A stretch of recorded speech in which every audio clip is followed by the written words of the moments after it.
세계에는 많은 나라가 있습니다. 제가 자료를 보니까요. 전 세계가 193개국이 있는데요. 보통 이 나라 중에 가장 선진국이라고 말하는 국가가 G7으로 불리어지고 있습니다. G7의 가장 대표적인 나라가 미국인데요. 미국 트럼프 대통령이 한국을 G7에 초대를 했습니다. 중국을 견제하려는 의미도 있는데요. 우리나라를 G7에 초대했다는 건 엄청난 일입니다. 한때 한국은 세계에서 가장 못 사는 나라였습니다. 올해가 6월입니다.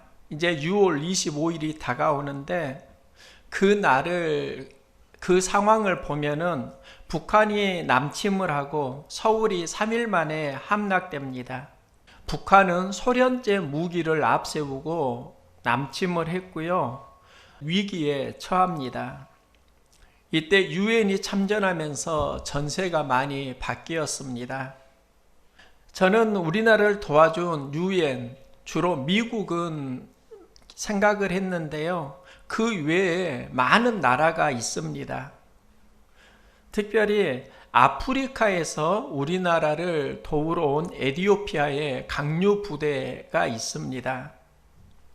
6.25 전쟁 때 아프리카에서 우리나라에 파병한 유일한 나라인데요. 그 강류 부대는 황제를 지키는 부대였습니다. 황제가 우리나라가 이제 공산화될 상황에 처하니까 말합니다. 이길 때까지 싸워라. 그렇지 않다면 죽을 때까지 싸워라. 에티오피아의 강류부대는 알지도 못하는 대한민국을 위해서 이길 때까지 싸웠고요. 또 죽을 때까지 싸웠습니다. 자료를 보니까 6.25 전쟁에서 253번의 전투를 했는데 강류부대는 전승을 했습니다. 많은 사람이 죽고 부상은 당했지만 한 명도 포로로 잡히지는 않았습니다. 그 당시에 에티오피아는 우리나라보다 훨씬 잘 사는 나라였습니다. 지금은 상황이 많이 바뀌었고요. 대한민국이 급성장을 했습니다. 특히 코로나19로 세계에서 엄청난 국격 상승을 가져다 주었습니다.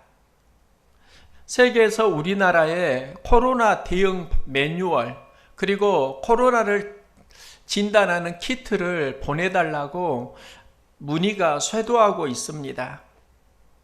얼마 전에 에티오피아 총리도 문 대통령에게 코로나19로 도움을 요청했고요.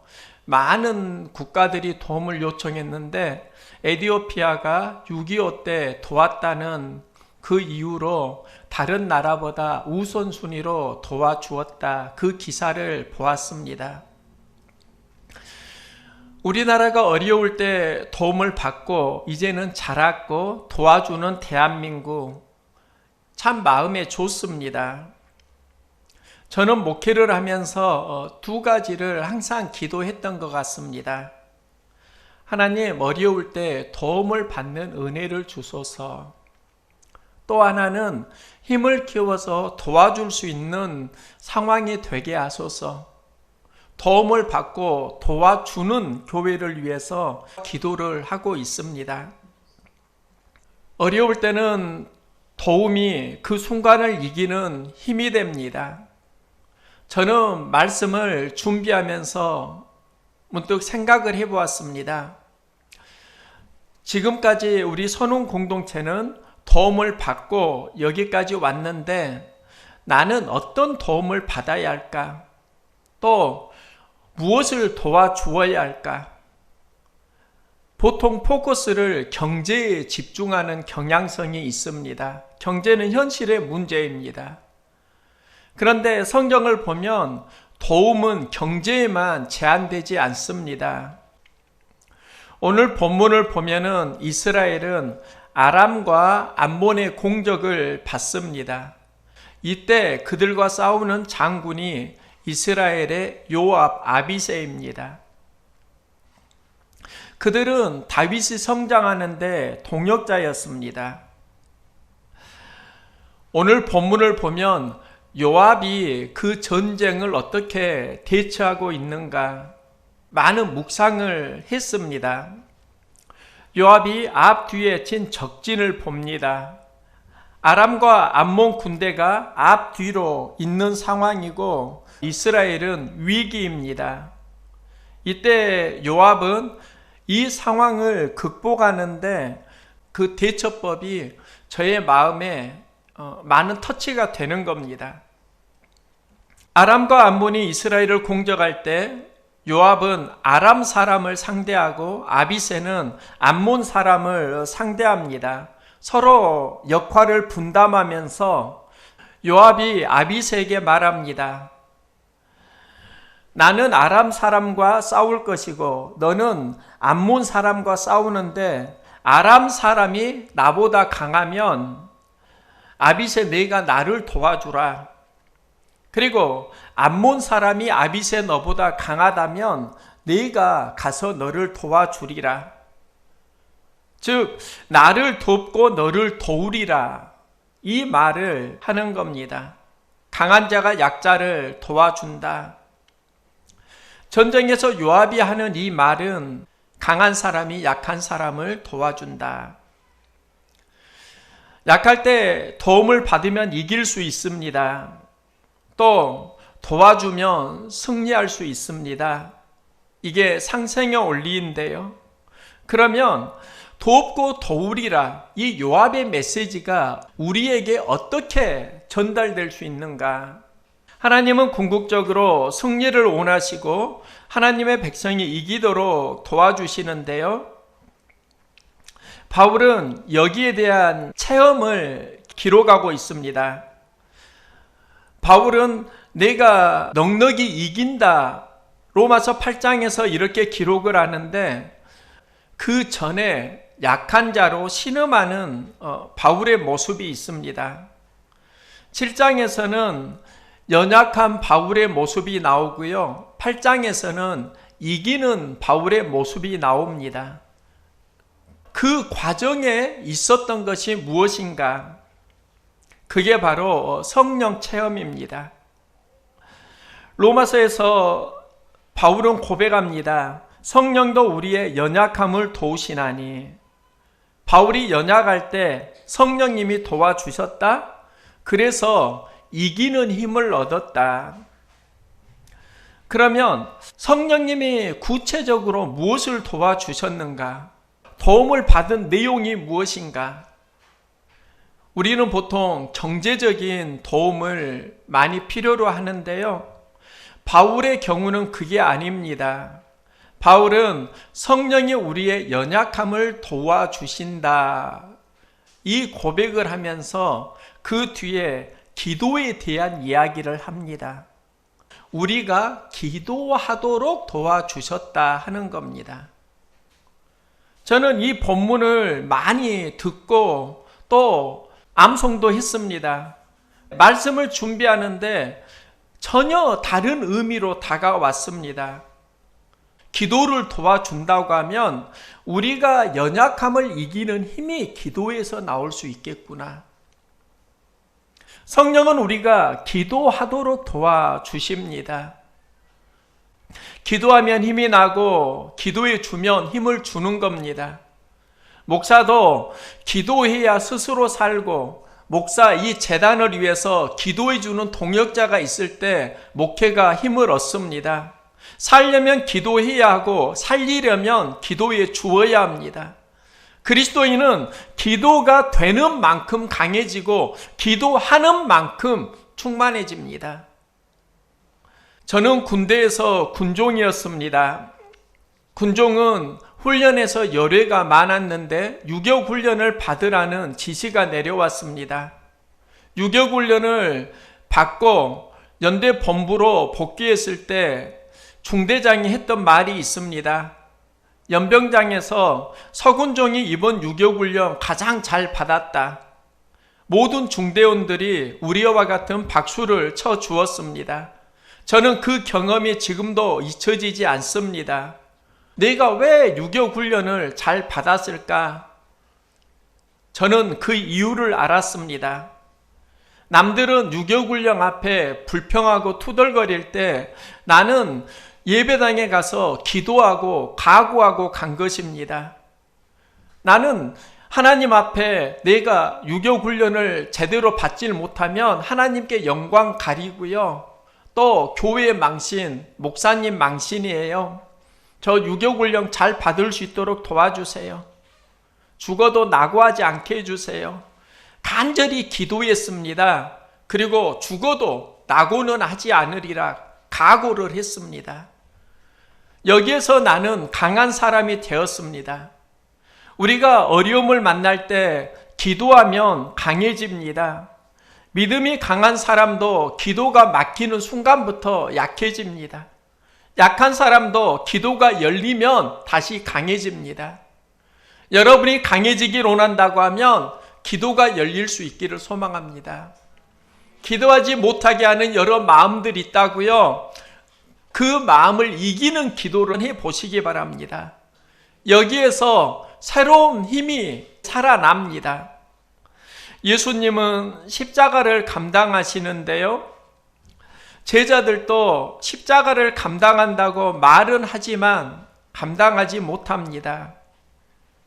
그 차이가 있습니다. 예수님은 십자가 앞에서 기도하시고 십자가를 감당할 힘을 얻으십니다. 이때 제자들은 졸고 있습니다. 예수님은 제자들에게 말씀합니다. 시몬아, 자느냐? 내가 1시간도 깨어 있을 수 없더냐? 1시간도 깨어 있을 수 없더냐? 이 말의 의미는 너는 지금 십자가를 감당할 수 없다라는 이야기입니다. 기도하지 않아서 십자가를 감당할 힘이 너에게 없구나. 이걸 안타까워하시는 겁니다. 예수님은 기도하면 이길 힘을 얻는다는 것을 아시고 몸으로 체험하셨습니다. 우리가 약해지는 이유는 기도가 막혀서입니다. 환경 때문에 우리의 기도가 막히게 되고 기도가 막히니까 우리의 영이 하늘 에너지를 받질 못합니다. 하나님은 약할 때 기도하면 도와주십니다. 기도하면 도움을 받을 수 있습니다. 예배의 약한 모습을 경험할 수 있습니다. 그럼 예배를 위해 기도하시기 바랍니다. 예배에 강해집니다. 저는 교사로 섬길 때 찬양과 율동이 약했습니다. 그 문제로 기도하니까 또 성장합니다. 저는 목회를 할 때 설교가 참 부담되고 약했습니다. 기도한 만큼 성장합니다. 어떤 문제를 만나면 갈등할 때 그 갈등을 기도로 풀어간다고 하면 하나님은 도와주십니다. 힘들고 어려울 때 기도하시기 바랍니다. 하나님 도와주십니다. 저는 기도합니다. 하나님, 어려울 때 피할 수 있는 은혜를 주시고요. 하지만 감당할 수 있는 힘도 주세요. 하나님 앞에 기도합니다. 기도한 만큼 문제 앞에서 강해지는 것을 보았습니다. 문제가 있을 때 기도의 문이 열리기를 소망합니다. 내가 강해지길 소망합니다. 내가 약하면 모든 문제는 어려움이고 내가 강해지면 모든 문제는 성장의 도구가 됩니다. 상황 속에서 내가 기도와 말씀으로 강해지는 성장의 발판을 훈련과 연단으로 만들어 가기를 소망합니다. 요압은 돕고 도우는 관계를 말하고요. 그러면서 또 하나 아비새에게 말합니다. 너는 힘을 내라. 우리가 우리 백성과 우리 하나님의 성읍들을 위하여 힘을 내자. 요압은 힘을 내라. 이렇게 말하고 또 힘을 내자고 말합니다. 힘내고 힘주는 것이 나의 목회 비전이고요. 또 이 말을 많이 하고 많이 듣고 살아왔습니다. 여러분도 힘내라는 말을 많이 듣습니다. 또 힘내라고 말을 많이 합니다. 그러면 다시 생각해 보았습니다. 힘을 내라, 힘을 내자고 말하는데, 그러면 어디에서 힘이 나고 어떻게 해야 힘을 낼 수 있는가? 힘의 근원이 무엇인가? 예수님이 사역을 하실 때 하나님께서도 힘내라고 격려하셨을 법하다, 이 마음이 들었습니다. 예수님에게 하나님께서는 어떻게 힘내라고 응원하시는가, 그걸 보기를 원했는데요. 예수님이 세례를 받으시고 사역을 시작하실 때 하나님께서 힘내라고 말씀합니다. 그런데 힘내라는 그 표현이 있습니다. 예수께서 세례를 받으시고 물 위에서 올라오실 새 성령이 비둘기같이 내려오심을 보시더니 하늘로부터 소리가 나기를 너는 내 사랑하는 아들이라 내가 너를 기뻐하노라. 예수님이 세례를 받을 때요, 성령이 비둘기같이 임합니다. 하늘 음성이 있습니다. 사랑하는 아들이라 내가 너를 기뻐하노라. 이게 바로 응원일 수 있겠다. 말씀을 준비하면서 그걸 확실히 믿게 되었습니다. 어떻게 응원해 주시는가? 성령이 비둘기같이 내려오셨다. 성령을 우리에게 보내주십니다. 이게 하나님의 응원입니다. 또 하나님은 음성을 주시는데요, 너는 내 사랑하는 아들이야. 내가 너 기뻐해. 사랑을 확인시켜주고 그의 존재가 나에게 속했다는 것을 알려줍니다. 이게 하나님의 힘내라는 메시지입니다. 힘의 근원에 성령 충만이 있습니다. 성령이 충만하면 이길 힘을 얻습니다. 예수님은 십자가에서 죽으시고 그때 제자들이 모두 다 흩어집니다. 흩어진 제자들이 다시 모이고요, 부활하신 예수님을 만나고 바로 세상으로 나가지 않습니다. 그들은 기도하고 성령을 받습니다. 성령 받고 세상에 나가서 이길 사역을 합니다. 세상을 이기는 전환점이 어디에 있는가? 내가 성령 충만한가 아닌가에 따라서 달라진다는 겁니다. 우리가 힘을 얻으려고 하면 성령 충만해야 합니다. 성령 충만할 때까지 기도해야 합니다. 그러면 이기는 힘을 얻을 수 있습니다. 예수님은 세례를 받으시고 성령 충만을 경험합니다. 성령 충만하고 하늘 음성을 듣습니다. 이 메시지가 사랑의 이야기입니다. 내가 너 사랑해, 아들아. 내가 너를 기뻐해. 사랑을 받을 때 힘을 얻는다는 겁니다.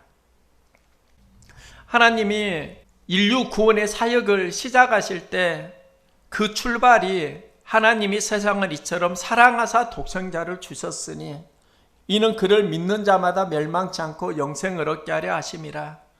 영생 구원 사역의 출발이 사랑에서 시작합니다. 우리는 하나님의 제자가 되기를 소망합니다. 저도 목사 아이덴티보다 마음속에 제자가 더 강해요. 목사는 하나님이 주신 직분이고 나의 삶은 제자의 삶이 되기를 간절히 소망하고 있습니다. 그러면 어떻게 나는 제자의 삶을 살아갈 수 있는가? 예수님은 새 계명을 너희에게 주노니 서로 사랑하라. 내가 너희를 사랑한 것 같이 너희도 서로 사랑하라.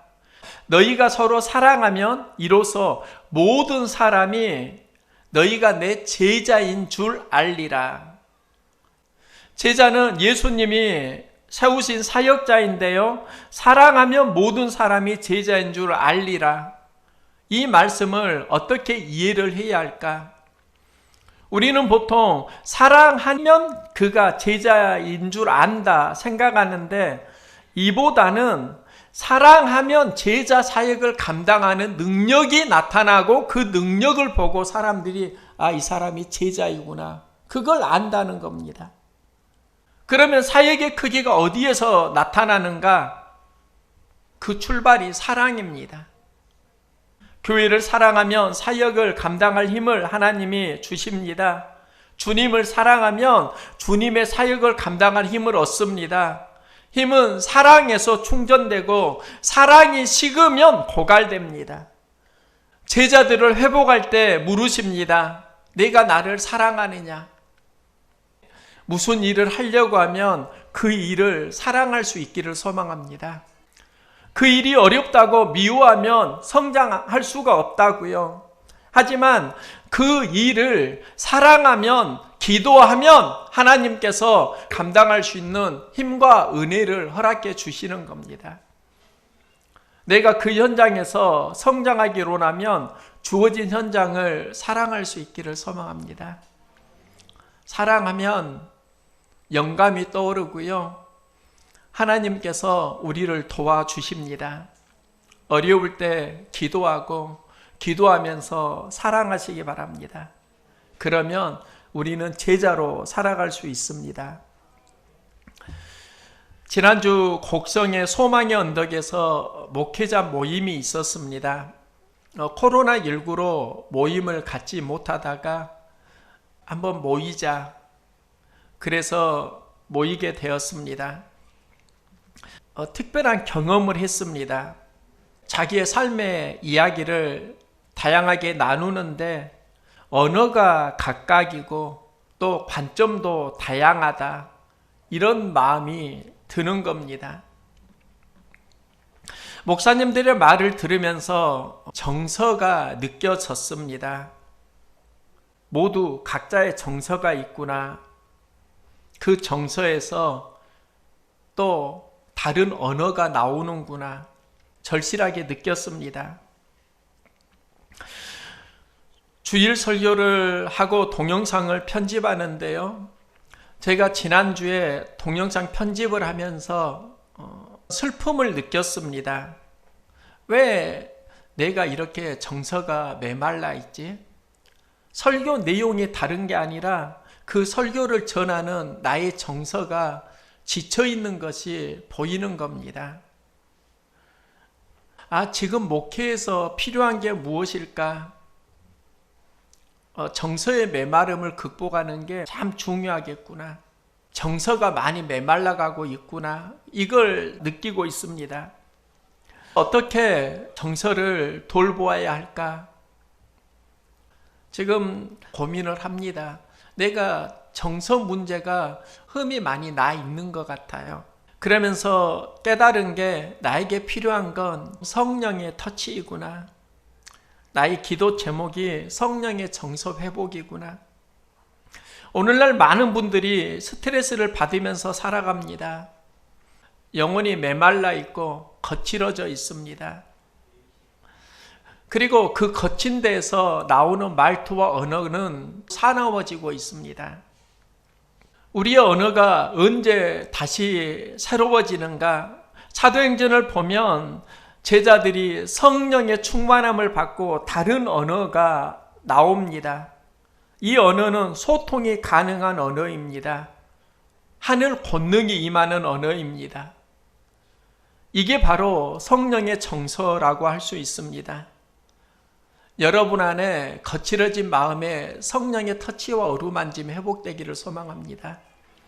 여러분의 생각과 감정에 성령의 부드러운 터치가 있기를 소망합니다.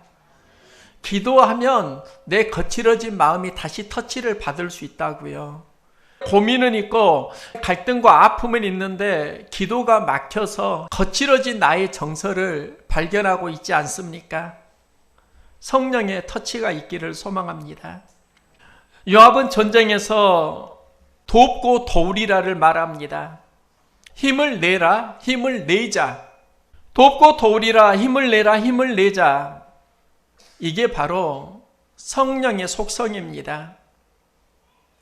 요압은 말합니다. 여호와께서 선히 여기시는 대로 행하시기를 원하노라. 선한 것이 성령의 속성입니다. 우리에게 좋은 것을 주신다고 하셨는데 그 좋은 것이 성령을 우리에게 주시는 겁니다. 현장에서 내가 연약할 때, 내 영혼이 거칠어질 때, 눈물은 메마르고 뭔가 답답한 심령 있잖아요. 다 있다니까요. 성령의 정서를 회복할 수 있기를 소망합니다. 하나님은 우리에게 말씀합니다. 내가 너를 돕고 도우리라. 너 힘들고 연약할 때 내가 너를 도와줄게. 도우리라. 들어야 하는 메시지이고 들려야 하는 하늘 음성입니다. 힘을 내라고 응원하십니다. 들어야 하고 들려야 하는 메시지입니다.